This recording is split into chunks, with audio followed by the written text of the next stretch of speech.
Something I've been thinking about this morning has to do with hell and sin.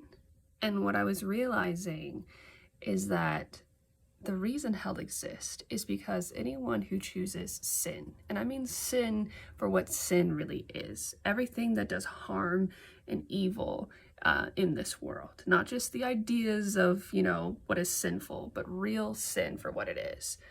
Any person who chooses sin, who chooses to do what is evil and harmful, destroys their value, destroys their worth.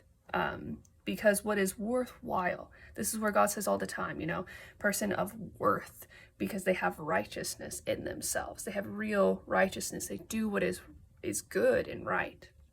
A person who chooses sin makes themselves worthless.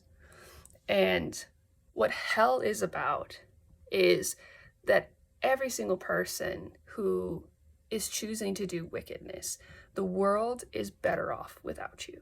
It's better off without you. That doesn't mean that a person can't walk in what is right and have worth. That's the whole point, is that all of us need to do that.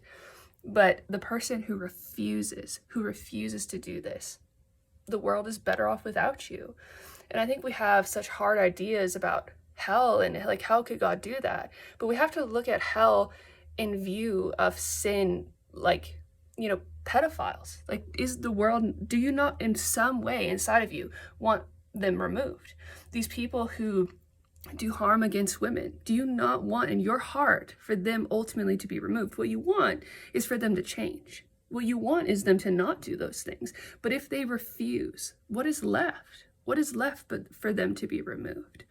So I think in the context of thinking on hell and thinking about, poor babies, like that's so terrible. And we kind of get in this attitude of feeling like it's such a harsh thing. I think that is the reality, is God's not just, vindictive. He's pointing at the fact of the need for justice, because there is a need for justice.